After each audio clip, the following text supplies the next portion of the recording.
नए चक्र निश्चय और व्यवहार नए के परस्पर संबंधों की यहाँ चर्चा चल रही थी। कैसे संबंध हैं दोनों नयों में? बोलो, दो प्रकार के संबंध बतलाए थे और दोनों प्रकार के संबंधों का स्वरूप आपको बतलाना है। ये प्रश्न आप लोगों से निबंधात्मक के रूप में भी पूछा जा सकता है। विस्तार से आप उसका जवाब देवें, उनके संबंधों को बतलाएं, उदाहरणों का प्रयोग करें, है ना। उनकी मित्रता और विरोध, इन दोनों के स्वरूप को स्पष्ट करें। शतरंज खेलने वाले खिलाड़ियों का उदाहरण देकर के बात कही, है ना। एक दूसरे के पूरक भी हैं और एक दूसरे के प्रतिद्वंदी भी हैं। प्रतिद्वंदी होने से विरोधी हैं, ठीक है। और मित्र तो हैं ही, क्योंकि मित्र बिना खेलेंगे कैसे। निश्चय और व्यवहार में भी इसी प्रकार का संबंध दिखाई देता है। इसी तरह से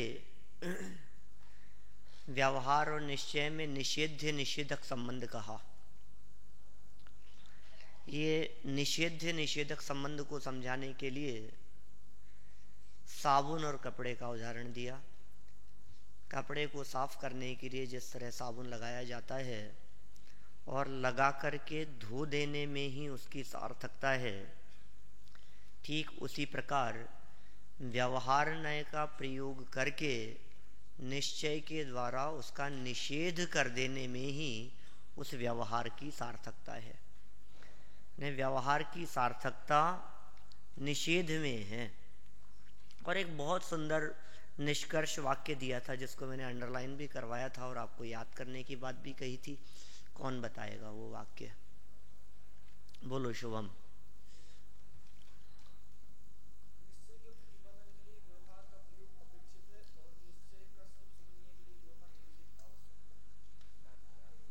एक ही बात हो गई है तो मतलब प्रतिपादन के लिए और स्वरूप समझने के लिए इन दोनों में क्या फर्क हो गया?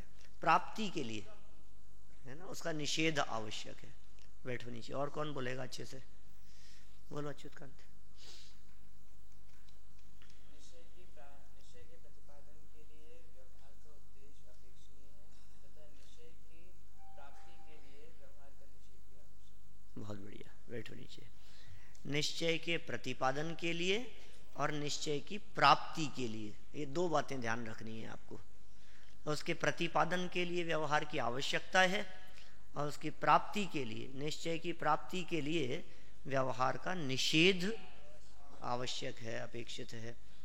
ठीक है, चलिए। इस तरह से अपन ने इनके संबंधों की यहाँ कल थोड़ी बहुत चर्चा की है। इसी प्रकरण को थोड़ा और आगे बढ़ाते हैं अपन। Page number 45।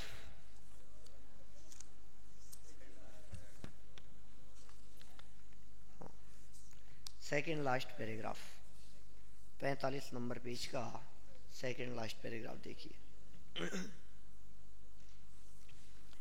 यद्यपि निश्चय और व्यवहार का स्वरूप परस्पर विरोध लिए सा है।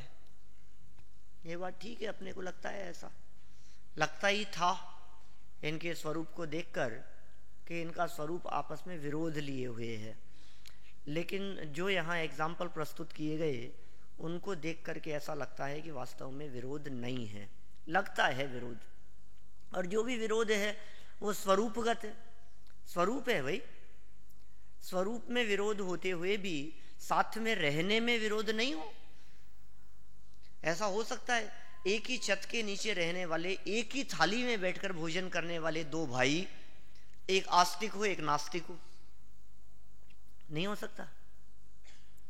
दो भाई है, एक ही छत के नीचे रहते हैं, आपस में घनिष्ठ प्रेम है, एक थाली में बैठ के भोजन करते हैं, एक दूसरे का सहयोग करते हैं, लेकिन फिर भी स्वरूप देखो, विचार देखो, तो दोनों के विचार आपस में मेल नहीं खाते। ऐसे ही यहां हम देख रहे हैं, एक नित्यता को ग्रहण कर रहा है, एक अनित्यता को ग्रहण कर रहा है, एक अभेद को विषय कर रहा है, दूसरा भेद को विषय कर रहा है। तो स्वरूप तो अलग अलग है, जैसे एक भगवान को मान रहा है और एक भगवान को नहीं मानता है, ऐसे ही एक अभेद को ग्रहण कर रहा है, एक अभेद को ग्रहण नहीं करके भेद को ग्रहण कर रहा है। क्या फर्क पड़ता है उससे? अपने अपने विषय को बहुत ईमानदारी से ग्रहण करते हैं वे। मतलब अपने विषय को ग्रहण करने की दृष्टि से देखें तो वे नए बहुत ईमानदार हैं। आगे चल करके भेद प्रभेदों वाले प्रकरण में तो एक प्रसंग ऐसा आया जिसमें कहा कि इस नए से ऐसा दिखाई ही नहीं देता।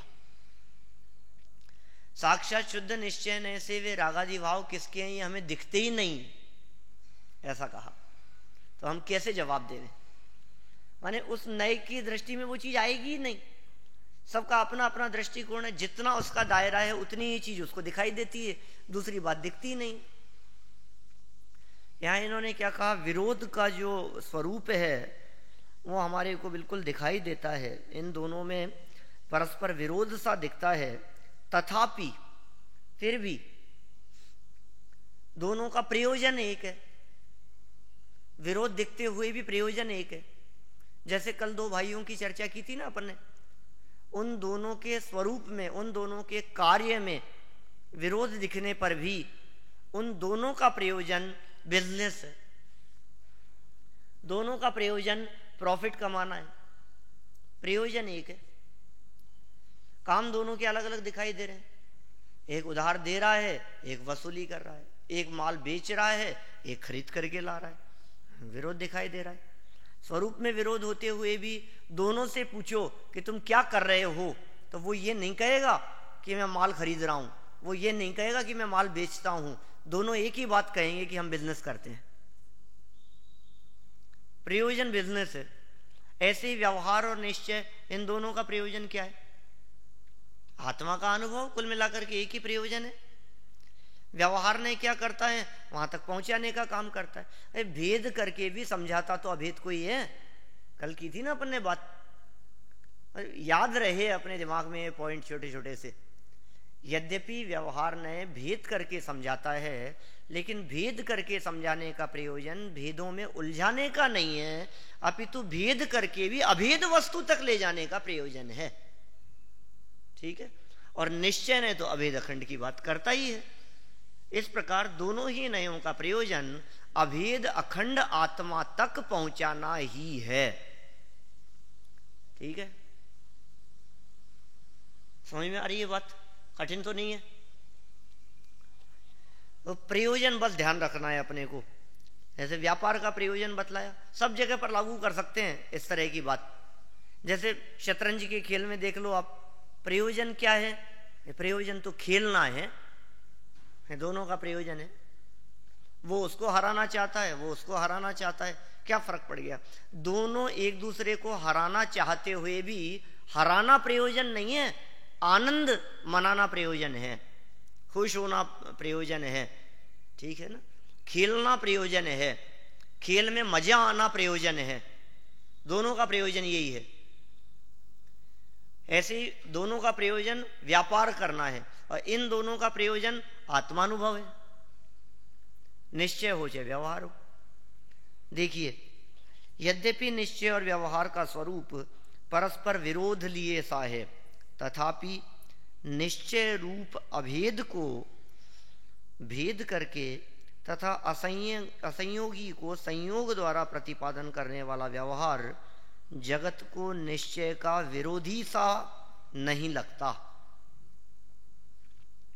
बोलो, अभी इन दोनों को देखें अपन, तो दोनों को देखेंगे तो ऐसा लगेगा व्यवहार तो बहुत सज्जन पुरुष है और निश्चय नालायक है, ऐसा लगेगा। क्यों? क्योंकि व्यवहार तो बहुत अच्छा है, देखो सहयोग करता है, व्यवहार देखो परोपकारी है, व्यवहार देखो मिलनसार है, मिलनसार, परोपकारी, सहयोग करने वाला, हिल मिल करके रहने वाला है, दूसरों की प्रशंसा करने वाला, कितना अच्छा है व्यवहार ने। और निश्चय को देखो, नालायक, निषेध, स्वार्थी, कृतघ्नि, अपना उपकार करने वाले का भी उपकार भूल गया। कैसा लगता है निश्चय को देख करके? ये कह रहे हैं यहां जगत को ऐसा लगता है कि व्यवहार ने ये विरोधी सा नहीं है, क्योंकि वह निश्चय का प्रतिपादन करता है ना। किंतु जब निश्चय अपने ही प्रतिपादक व्यवहार का निर्दयता से निषेध करता है तो जगत को खटकता है। ये बात खटक रही है हमारे को। आप यदि ऐसे दो मित्रों को देखेंगे तो आप निश्चित तौर पर यही बात कहेंगे, ये यार ये जो निषेध कर रहा है ना, ये अच्छा, इसका नेचर अच्छा नहीं है। दोनों में से किसका नेचर जगत को पसंद आएगा? जो मिलनसार है, जो अच्छा बोलता है, जो प्यार से बात करता है, जो सहयोग करता है, उसका नेचर अच्छा है। व्यवहार का नेचर इसी प्रकार का है। और देखिए इसी नेचर की वजह से निश्चय व्यवहार नयों के अतिरिक्त भी लोक में व्यवहार शब्द का प्रयोग किया जाने लगा। व्यवहार माने ये बहुत व्यवहारी है, इनका व्यवहार बहुत अच्छा है।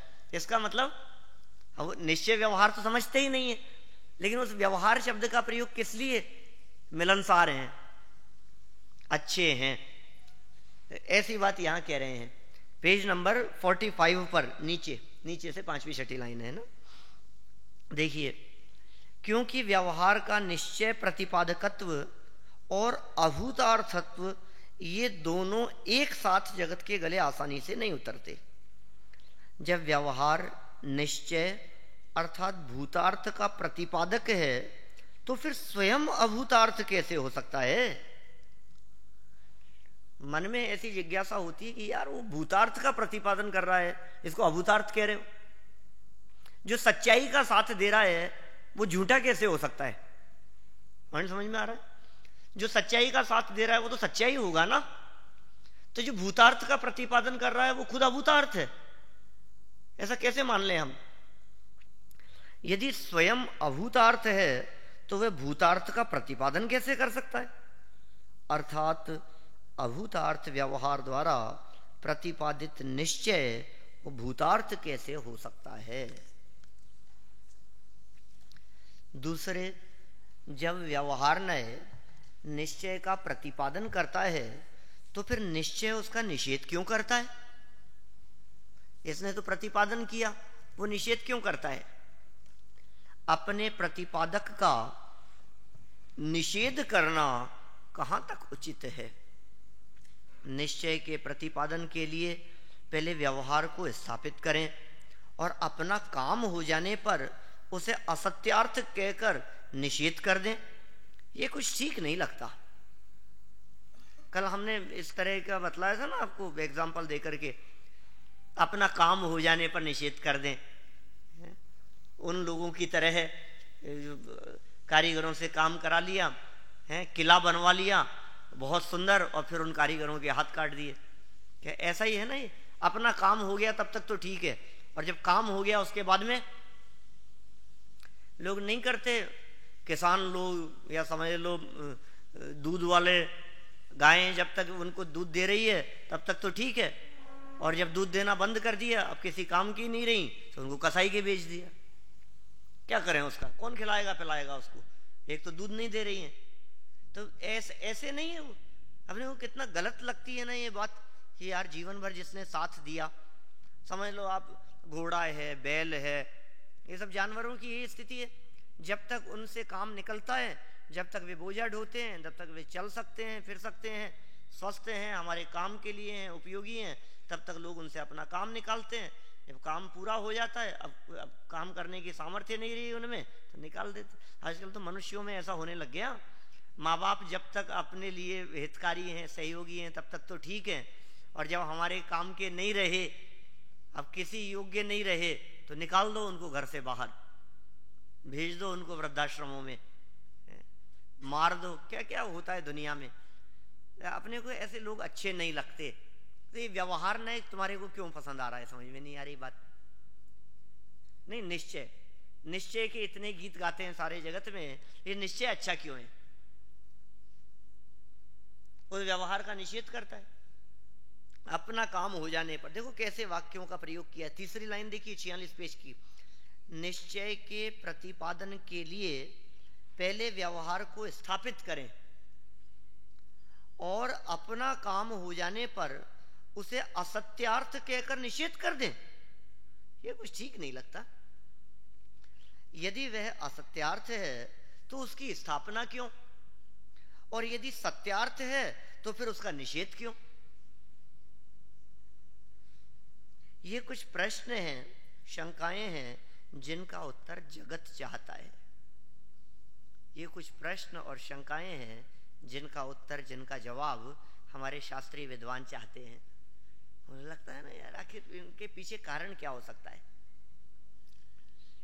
जब तक ये प्रश्न अनुत्तरित रहेंगे, इनका समुचित समाधान जगत को प्राप्त नहीं होगा, तब तक गुत्थी सुलझने वाली नहीं है।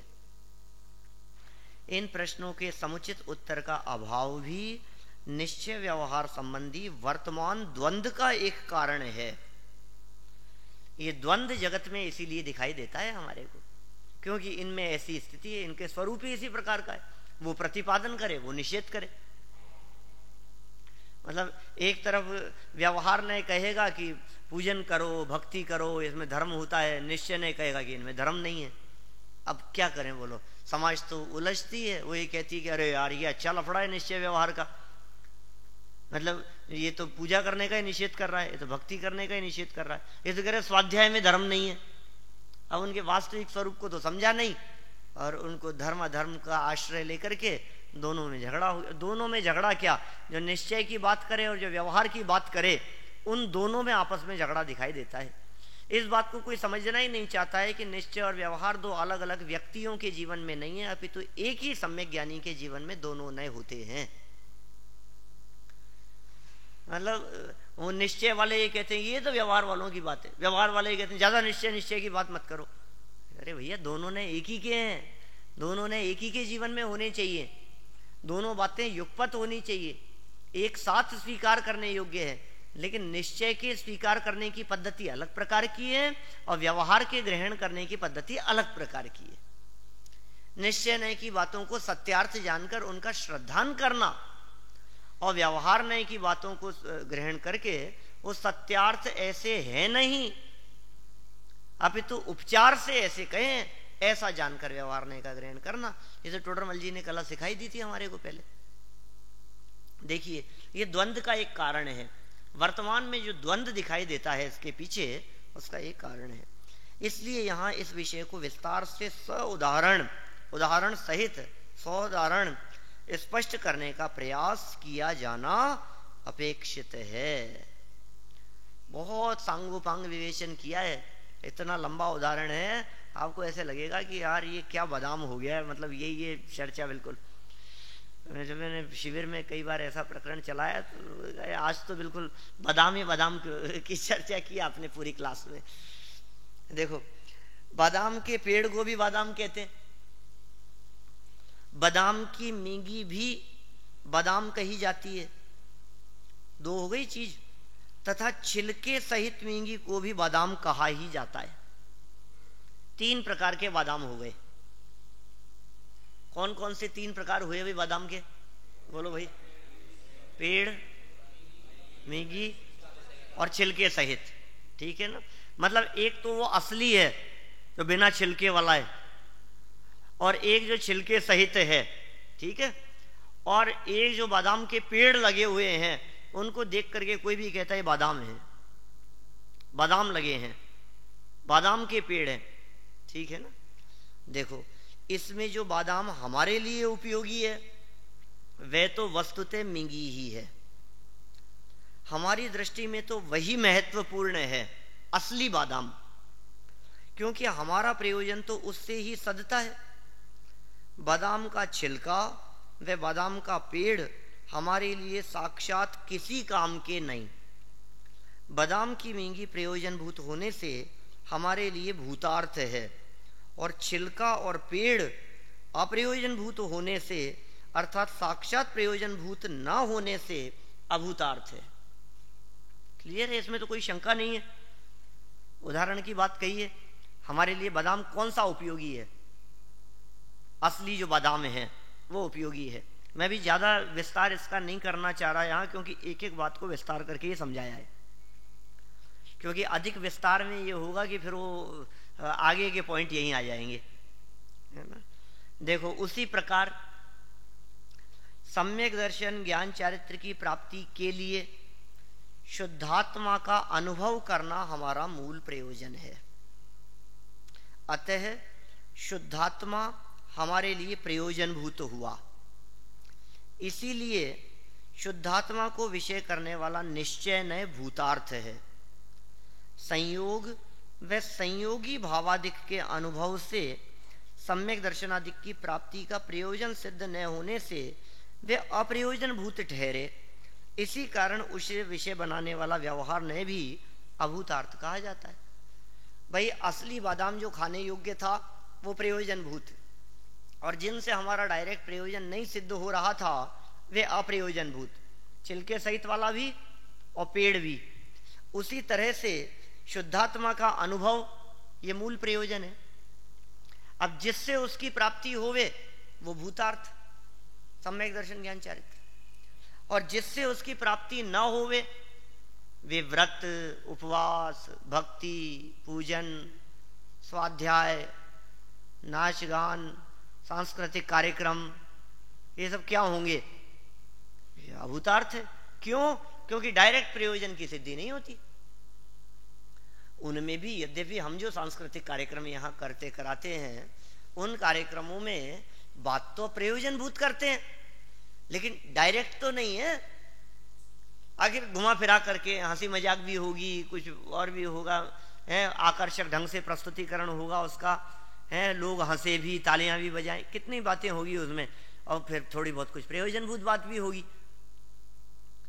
देखो, इसलिए वो जो व्यवहार नय है वो अभूतार्थ कहा जाता है, क्योंकि डायरेक्ट प्रयोजन सिद्ध उससे नहीं हो रहा है। भूतार्थ को निश्चय और अभूतार्थ को व्यवहार कहते हैं। इसके अनुसार मींगी तो निश्चय बादाम हुई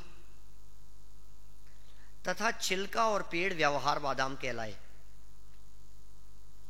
इसी बात को यदि और अधिक स्पष्ट करें तो कथन इस प्रकार होगा। निश्चय से मींगी को बादाम कहते हैं और व्यवहार नय से पेड़ या छिलके को भी बादाम कहा जाता है, क्योंकि पेड़ या छिलका मींगी के सहचारी है।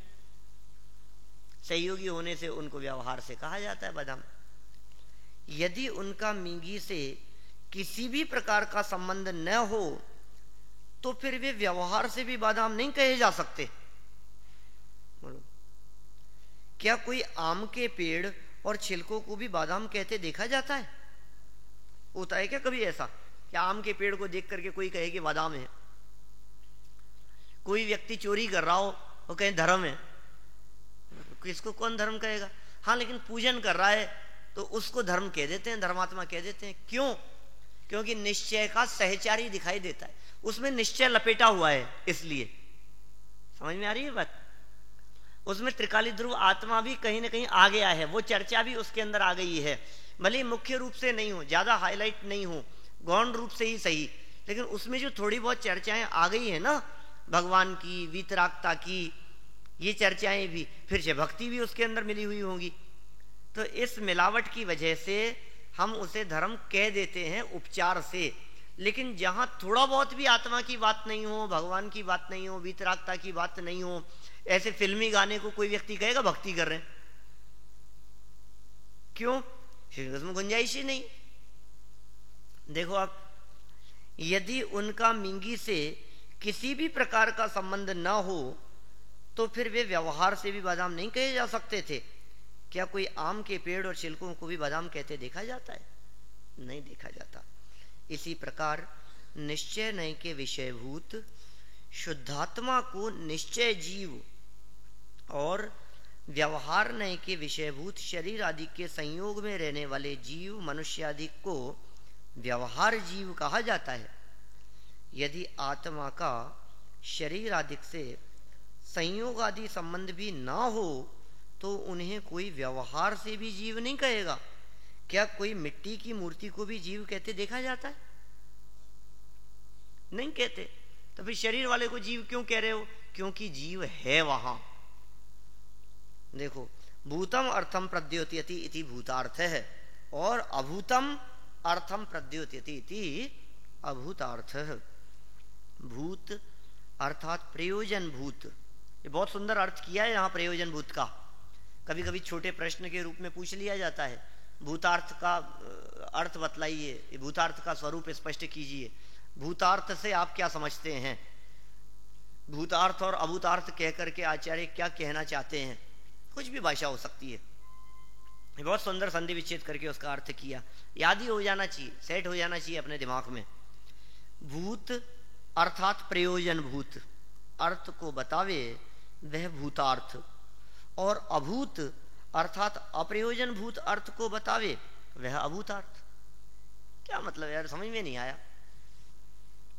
भूतार्थ माने प्रयोजन भूत कैसे कर दिया, अगर तोड़ के देख लो, भूतार्थ इसके टुकड़े करो, भूतार्थ भूत अर्थ, ठीक है। अर्थ माने होता है प्रयोजन, अर्थ माने प्रयोजन, तो भूत प्लस अर्थ, भूत को तो भूत ही रहने दो, भूतों से कौन पंगा ले, अब जो अर्थ था, अर्थ का मतलब क्या हो गया, प्रयोजन। अब इसको शब्द को आगे पीछे कर दो, अर्थभूत, भूत अर्थ क्या हो गया, अर्थभूत, और अर्थ माने था प्रयोजन, और भूत को भूत ही रहने दो, तो क्या हो गया, प्रयोजन भूत। तो भूतार्थ शब्द का अर्थ प्रयोजन भूत हो जाता है। ये लिखा है इन्होंने यहां, मैं पढ़ देता हूं, एक बार देख लो क्या लिखा है। भूतार्थ का अर्थ प्रयोजन भूत किसी भी प्रकार अनुचित नहीं है, क्योंकि अर्थ शब्द का अर्थ प्रयोजन भी होता है। भूत प्लस अर्थ, इनके स्थान परिवर्तन से अर्थ प्लस भूत अर्थभूत हुआ। अर्थ माने प्रयोजन होता है, अतः अर्थभूत माने प्रयोजन भूत सहज हो जाता है। भूतार्थ शब्द का अर्थ याद रहेगा, तो भूतार्थ माने प्रयोजन भूत, भूतम अर्थम प्रद्योत्यति इति भूतार्थः। जिस प्रकार भूत और अभूत की उक्त व्युत्पत्ति के अनुसार यहाँ बादाम की मींगी हमारे लिए प्रयोजन भूत पदार्थ है, क्योंकि वह हमारे खाने के काम आती है, पर छिलका और पेड़ अप्रयोजन भूत अर्थात साक्षात प्रयोजन भूत नहीं है, क्योंकि वे हमारे खाने के काम में नहीं आते, ठीक है ना। किंतु सर्वथा अप्रयोजन भूत भी नहीं है, क्योंकि बादाम की मींगी की प्राप्ति के साधन हैं, अतः परंपरा से प्रयोजन भूत भी है। कौन, छिलके सहित बादाम प्रयोजन भूत भी हैं, लेकिन साक्षात नहीं, परंपरा से काम आते हैं। छिलके सहित बादाम भी बाजार से खरीद करके लेकर के आते हैं, ऐसा तो नहीं करते कि वो छिलके सहित लेकर के आते हैं तो कहें भाई साहब इतना तो छिलका ही हो गया इसमें। देखो आप, कई बार वो केले का एग्जाम्पल देकर के समझाते हैं, सुना होगा आपने, कभी सुना है कुछ विद्यार्थियों ने। असली केला जो है वो तो अंदर वाला है, और बाहर तो जो छिलका है वो तो फेंकने का है, बिना काम का है। अब जब हम केला खरीद करके लेकर के आते हैं तो कैसा लेकर के आते हैं, और कोई ओवर स्मार्ट हो और वो ये कहे कि भाई साहब कितने रुपए किलो हैं, कि मान लो 20 रुपए किलो बतलाए क्या, या 20 रुपए के 10 केले कहे, यार क्या बात कर रहे हो यार, 20 रुपए किलो कह रहे हो, अब ये 1 किलो के अंदर जो आप कह रहे हो इसमें कितना तो छिलका है, ये छिलका तो असली केला है नहीं, निश्चय केला जो है वो तो छिलके रहित है ना। तो क्या हो, बतलाओ क्या होना चाहिए। अब ऐसे ओवर स्मार्ट को वो, और शेर को सवा शेर, वो एक है भाई साहब एक काम कीजिए, मैं छिलके उतार के तोल देता हूं, फिर ले जाना आप इनको। बोलो क्या होगा, क्या स्वरूप होगा उसका। तो यहां कह रहे हैं परंपरा की बात कह दी उन्होंने, वो जो छिलके सहित बादाम था ना वो परंपरा की अपेक्षा से उपयोगी है। यही कारण है कि परंपरा की अपेक्षा से उसे कथनचित भूतार्थ भी कहा जाता है, किंतु साक्षात प्रयोजन भूत न होने से अध्यात्म में उसे प्रायः अप्रयोजन भूति कहा जाता है।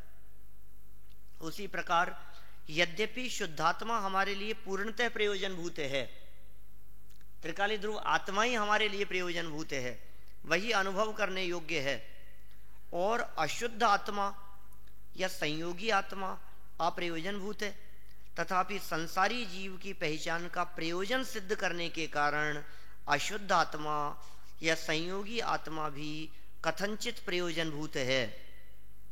फिर भी शुद्धात्मा की प्राप्ति का कारण न होने से अध्यात्म में उसे अप्रयोजनभूत ही कहा जाता है। शुद्ध आत्मा तो डायरेक्ट निश्चय है, वो तो प्रयोजनभूत है। तो अशुद्ध आत्मा पहचान के लिए, संयोगी आत्मा शरीर वाला पहचान के लिए, आत्मा को पकड़ने के लिए, आत्मा की खोज के लिए, आत्मा को तलाशना है तो कहाँ मिलेगा? कि भाई साहब शरीर में ही मिलेगा। आप संसार दशा में शरीर के बिना आत्मा को तलाशने की कोशिश करेंगे तो आपको आत्मा कभी नहीं मिलेगा। किताबों में नहीं मिलेगा, माइक में नहीं मिलेगा, टेबल चौकी पर नहीं मिलेगा, ठीक है ना। दुनिया में कहीं आत्मा नहीं मिलेगा। तो कहाँ मिलेगा? कि जब भी तुम्हें देखना है तो शरीर में ही देखना पड़ेगा, शरीर के भीतर ही आत्मा मिलेगा। क्योंकि सभी आत्माएं संसार दशा में शरीर में ही रहती हैं। भले ही विग्रह गति में हो तो भी तेजस कारमान शरीर के भीतर ही में पाई जाती है। शरीर रहित तो सिद्ध परमात्मा होते हैं। देखिए, यदि बिना पेड़ या छिलके के, बहुत सुंदर बात कह रहे हैं ये, यदि बिना पेड़ या छिलके के जगत में मेंगी की प्राप्ति संभव होती तो पेड़ और छिलके को व्यवहार से भी बादाम नहीं कहा जाता। लेकिन ये पॉसिबल ही नहीं है। बिना पेड़ के आखिर बादाम आएंगे कहां से? बादाम जब भी पैदा होंगे, जब भी मिलेंगे, जब भी दिखेंगे तो कैसे दिखेंगे?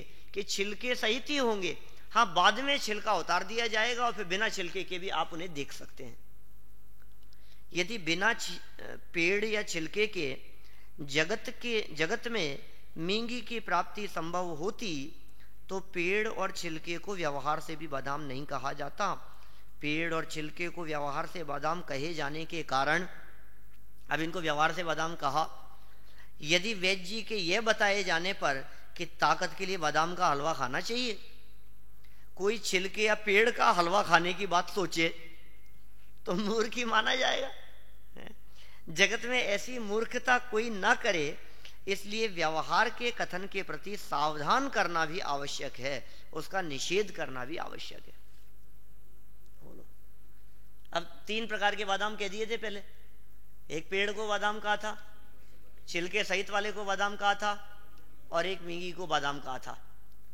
अब उन्होंने कहा, अब इसमें से निश्चय बादाम तो एक था और 2 व्यवहार बादाम थे। अब वैद्य जी ने कहा कि भाई साहब, ताकत के लिए आपको बादाम का हलवा खाना पड़ेगा। अब कोई व्यक्ति छिलकों को पीस के खाए, आखिर ये भी तो बादाम थे ना। और पेड़ का हलवा बनाने की बात सोचिए, पेड़ के पत्ते तोड़कर, छिलके हैं उसकी टहनियों से बादाम का हलवा बनाने की बात सोचिए, आखिर ये भी तो बादाम ही है। तो क्या होगा? उल्टा कार्यकारी हो जाएगा। ये तो बात हुई उदाहरण की। अब देखो सिद्धांत। उसी प्रकार व्यवहार के बिना निश्चय का प्रतिपादन संभव होता, यदि ये बात पॉसिबल होती तो हम व्यवहार का प्रयोग ही नहीं करते। तो फिर जिनवाणी में व्यवहार ने कोई स्थान ही नहीं देते। फिर हम ये कहते व्यवहार की जरूरत ही नहीं, हटाओ व्यवहार को, डायरेक्ट निश्चय की बात करेंगे, आत्मा के निश्चय की बात करेंगे, निश्चय को प्राप्त कर लेंगे, उसका अनुभव कर लेंगे और सिद्ध दशा की प्राप्ति कर लेंगे। लेकिन प्रॉब्लम तो ये है कि बिना व्यवहार के निश्चय दिखाई नहीं देता। देखो, बिना व्यवहार के बिना निश्चय का प्रतिपादन संभव होता तो व्यवहार को कथनचित भूतार्थ भी नहीं कहा जाता, उसे जिनवाणी में स्थान भी प्राप्त नहीं होता। तथा यदि शरीर आदि के संयोग वाले जीवों का कथन किए बिना ही इस अनादिकालीन अज्ञानी को आत्मा समझाया जा सकता होता तो फिर असमान जाति द्रव्य पर्याय वाले जीव को जीव कहते ही नहीं। मिलावटी को जीव क्यों कहते हम? छिलके सहित बादाम को बादाम कहते ही नहीं हम। डायरेक्ट ऐसा होता, ऐसा काम करो कि साहब आजकल तो टेक्नोलॉजी बहुत अच्छी हो गई है, आप ऐसी खेती करो कि पेड़ लगे ही नहीं, आप ऐसी खेती करो कि वो छिलके वाले बादाम पैदा नहीं हो, डायरेक्ट बादाम आए, जो डायरेक्ट प्रयोजनभूत हो। बोलो, यदि ऐसा हो सकता होता तो फिर क्यों कहते हैं उसको व्यवहार से बादाम? शरीर के संयोग वाले संसारी जीव को भी व्यवहार से जीव कहे जाने के कारण, उसको भी शरीर वाले को, तीन इंद्रिय को जीव कहे जाने के कारण, असमान जाति द्रव्य पर्याय वाले को मनुष्यों को जीव कहते हैं, त्रियंच जीव है, मनुष्य जीव है, नारकी जीव है, ऐसा कहे जाने के कारण सदगुरु के ये कहने पर कि यदि सम्यक दर्शन आदि की प्राप्ति करना है तो आत्मा का अनुभव करो। जैसे वैद्य जी ने कहा था ना कि ताकत के लिए बादाम का हलवा खाओ, ऐसे सदगुरु ये कह रहे हैं कि आत्मा का अनुभव करो सम्यक दर्शन आदि के लिए। कोई रागी द्वेषी मनुष्य आदि रूप जो कि व्यवहार आत्मा था, उस आत्मा का अनुभव करने से सम्यक दर्शन आदि की प्राप्ति मानने लगे तो मूर्ख ही माना जाएगा, मूर्ख हो जाएगा, मूर्ख माना जाएगा। तथा जगत में कोई ऐसी मूर्खता न करे, इसके लिए व्यवहार कथन को अभूतार्थ कहकर उसका निषेध भी आवश्यक है। यही कारण रहा है कि निश्चय नय व्यवहार नय का निषेधक है, उसे अभूतार्थ कहकर उसका निषेध करता है। समयसार की 14वीं गाथा की टीका में आचार्य अमृतचंद्र ने 5 उदाहरण देकर यह स्पष्ट किया है कि पर्याय स्वभावादिक के समीप जाकर देखने पर व्यवहार नय के विषयभूत बद्ध स्पष्टादि भाव भूतार्थ हैं, सत्यार्थ हैं, पर निश्चय नय के विषयभूत द्रव्य स्वभाव के समीप जाकर देखने पर वे अभूतार्थ हैं, असत्यार्थ हैं। बोलो, पर्याय स्वभाव के समीप जाकर के देखोगे तो व्यवहार नय के विषयभूत भूतार्थ दिखाई देंगे, और द्रव्य स्वभाव के समीप जाकर के देखोगे तो उन्हीं को अभूतार्थ कह देंगे। पढ़ी है आपने गाथा, तो पढ़ चुके हैं ना समयसार में। कहां तक आ गए? कहां तक आ गए? 13वीं तक। अच्छा, हाँ, तभी मैंने देखा भी 2-4 दिन पहले आपसे पूछा था 12वीं की बात, 11वीं की बात, तो आपने कहा था पढ़ लिया। मैंने सोचा 14वीं चल रही है तो पढ़ ही लिया होगा। विस्तार से पढ़ेंगे थोड़े दिन में। देखो, अभी अपना प्रकरण ये बादाम मिंगी का बहुत लंबा है, थोड़ा पढ़ता हूं और देखिए। बादाम की मिंगी जब अकेली होती है, बहुत इंपॉर्टेंट बात, इसकी कीमत की बात कर रहे हैं। बादाम की मिंगी जब अकेली होती है तो 125 रुपए किलो बिकती है, 800-1000 रुपए किलो बिकती है।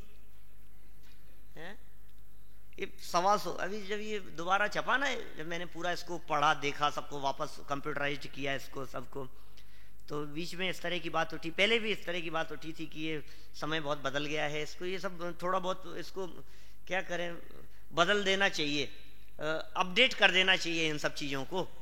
क्या कहा? नहीं। क्यों नहीं?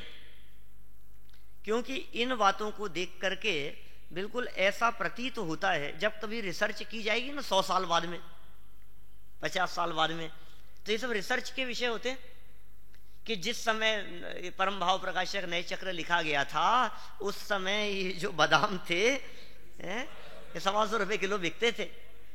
और इतना ही नहीं, अभी तो और देखो आप आगे, और जब छिलके भी साथ होते हैं तो वे 25-30 रुपए किलो में भी मुश्किल से बिकती है। 25-30 रुपए किलो बादाम, कैसा लगता है अपने को? ये 25-30 रुपए किलो तो आजकल क्या आता है, फल सब्जियां भी नहीं आते। इस प्रकार छिलके की संगति। अब देखो, ये 2 बातें आ गई, 2 प्रकार के दाम हो गए बादाम के। एक बादाम का दाम हो गया जब वो बिना छिलके के है, और दूसरे बादाम का दाम हो गया जब वो बिना छिलके के है। ठीक है? और दोनों में अंतर अपने को स्पष्ट दिखाई दे रहा है। जिस समय वो छिलके के साथ में था उस समय कीमत 25-30 रुपए किलो, और जिस समय बिना छिलके के है उस समय उसकी कीमत 125-150 रुपए किलो। ऐसा मान लो 300-400 रुपए किलो और 1500 रुपए किलो, 500 और 1500, ऐसा समझ लो आप। छिलके सहित है तो 500 रुपए किलो, अब बिना छिलके के बादाम है तो 1500 रुपए किलो। हो गया। इस प्रकार छिलके की संगति में उसकी कीमत घट जाती है, और एकाकी पने में बढ़ जाती है। बादाम की कीमत या मींगी की कीमत यदि छिलका साथ में है तो घट जाएगी, और मींगी की कीमत छिलका साथ में नहीं है तो कीमत बढ़ जाएगी। तथा छिलका मींगी के साथ रहने पर 25-30 रुपए किलो बिक जाता है, पर यदि वह अकेला हो तो कोई उसे रुपए किलो लेने को भी तैयार नहीं होता। इस प्रकार हम देखते हैं कि छिलके की कीमत मींगी के साथ रहने में ही है, अकेले में नहीं। दोनों तरफा बात बतला दी है। उसकी कीमत किस चीज में है? मींगी की कीमत अकेले रहने में ज्यादा है, और छिलके का साथ पकड़ा और कीमत घट गई। और छिलके की कीमत देख लो, अकेले रहे तो कोई रुपए किलो में भी नहीं खरीद। अकेले छिलके कौन खरीदता है? आप लोगों ने खरीदे कभी छिलके? घर पे पूछना फोन करके कि बादाम के छिलके कभी खरीदे? कौन खरीदे? लेकिन वे छिलके जिनको कोई मुफ्त में लेने को भी तैयार नहीं हो, फेंक देते हैं हम, वे छिलके जब मींगी के साथ में होते हैं तो महंगे बिकते हैं, 500 रुपए किलो बिकते हैं, ऐसा मान लो। उसी प्रकार व्यवहार निश्चय की बात देखो, उसी प्रकार व्यवहार की कीमत भी निश्चय के प्रतिपादकत्व में ही है, निश्चय पूर्वक अर्थात निश्चय के साथ में ही है, अकेले में नहीं। निश्चय का साधक प्रतिपादक होने से ही उसे जिनवाणी में स्थान प्राप्त है, किंतु निश्चय की कीमत व्यवहार की संगति में घट जाती है और अकेले में बढ़ जाती है। यही कारण है कि निश्चय व्यवहार का निषेध करता है, निषेधक है। देखो कितना सुंदर ढंग से ये बात स्पष्ट हो गई है। व्यवहार प्रतिपादन क्यों करता है? क्योंकि व्यवहार की कीमत बढ़ती है। छिलका मींगी के साथ क्यों रहता है? क्योंकि छिलके की कीमत बढ़ती है।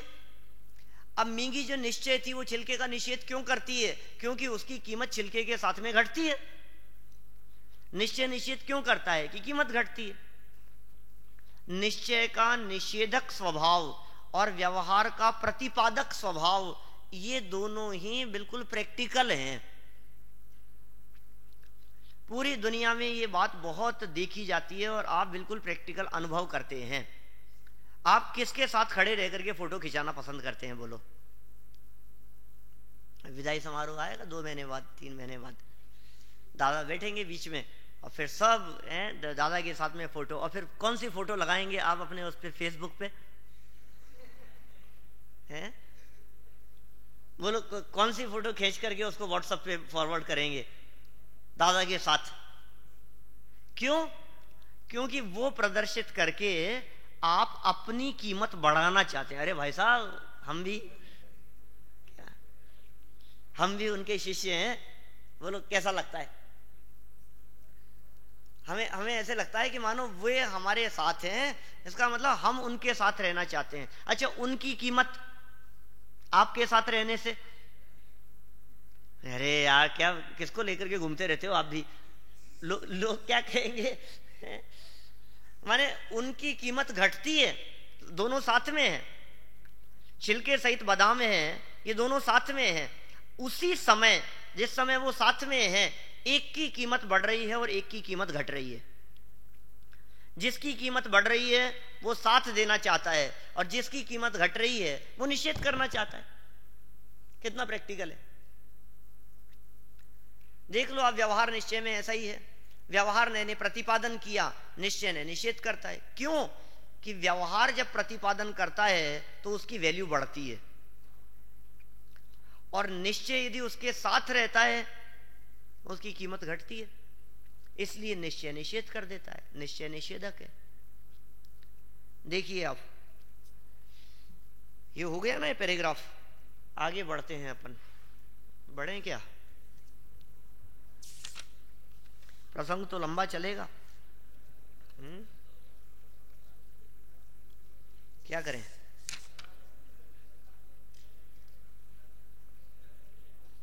आगे भी इसी के साथ में आगे जोड़ दिया है। वैसे पढ़ ही देता हूँ यार मैं, थोड़ा सा अपना है ना कोर्स भी बढ़े। 5 मिनट लगेंगे, पढ़ देता हूँ। नहीं समझ में आए तो फिर कल है ही ना, अपन आएंगे ही ना, दोबारा बैठेंगे। देखो 49 पेज नीचे अंतिम पैराग्राफ। यहाँ एक बात यह भी जान लेने योग्य है कि बादाम का छिलका यदि मींगी के संयोग में 25-30 रुपए किलो बिक जाता है तो वह कीमत उसे कुछ मुफ्त में नहीं मिल गई है। कोई व्यक्ति कहे अरे यार मुफ्त की चीज इतने रुपए किलो में बिक गई, मुफ्त में मिल गई उसको कीमत? नहीं, उसने उसकी पूरी पूरी कीमत चुकाई है। सर्दी गर्मी बरसात सब कुछ अपने माथे पर झेली है उस छिलके ने, और भीतर मींगी को पूर्ण सुरक्षित रखा है, उसे आंच तक नहीं आने दी। सारी विपत्तियां अपने माथे पर झेलकर मींगी को पूर्ण सुरक्षा प्रदान की है, अपना कर्तव्य पूरी तरह निभाया है, यहां तक कि जान की बाजी लगाकर मींगी की सुरक्षा की है। छिलके की प्रतिज्ञा है कि जब तक वह साबुत है तब तक मींगी का कोई कुछ बिगाड़ नहीं सकता, खा नहीं सकता, खाना बिगाड़ना तो बहुत दूर, उसे कोई छू भी नहीं सकता। यदि कोई चोट करता है तो छिलका पहले अपने माथे पर झेलता है, चाहे स्वयं टूट जाए फट जाए, पर जब तक वह अटूट है अफूट है समझिए मींगी सुरक्षित है। देखो इतनी कीमत चुकाने पर उसे कीमत मिली है, उसे आप मुफ्त की क्यों समझते हो? आपने कह दिया वो मुफ्त के छिलके, क्या दम था, 500 रुपए किलो के अंदर खरीद लाए छिलके भी बादाम के साथ में, मुफ्त में नहीं है। उसी प्रकार व्यवहार ने अपनी पूरी शक्ति से निश्चय का प्रतिपादन किया है। भले ही निश्चय उसका निर्दयता पूर्वक निषेध करता रहा, पर उसने अपने निश्चय प्रतिपादकत्व स्वभाव को नहीं छोड़ा। तब कहीं जाकर उसे जनवाणी में स्थान प्राप्त हुआ है, तब जाकर के उसको कीमत मिली है। ऐसी बात सुनकर कुछ लोग कहते हैं कि यदि यह बात है तो व्यवहार इतना वफादार है तो फिर उसका निषेध क्यों? इतना वफादार है ना, इतनी कीमत चुकाई है उसने, माथे पर झेले हैं, ओले पड़े तब, बरसात पड़ी तब अपने माथे पर झेली है, मींगी को सुरक्षित रखा है। कैसी प्रतिज्ञा ली उसने, जब तक मैं अटूट हूं अफूट हूं तब तक मींगी पर आंच तक नहीं आने दूंगा। भाई उसकी सार्थकता उसके निषेध में ही है, क्योंकि यदि उसका निषेध न हो तो वह अपने काम में भी सफल नहीं हो सकता है। क्यों और कैसे, देख लो आप। जैसे कि हमारी दृष्टि से बादाम के पेड़ का लगाना, उसे सींचना, बड़ा करना आदि संपूर्ण मेहनत बादाम की मींगी अर्थात निश्चय बादाम के सेवन के लिए ही तो है। पर यदि इस विचार से कि जब छिलके ने मींगी की सुरक्षा के लिए इतनी कुर्बानी दी, इतनी वफादारी निभाई, तो फिर उसे तोड़े क्यों, फोड़े क्यों? ऐसा सोचकर उसे तोड़े नहीं तो क्या बादाम का सेवन अर्थात हलवा बनाकर खाना संभव होगा? नहीं, कदापि नहीं।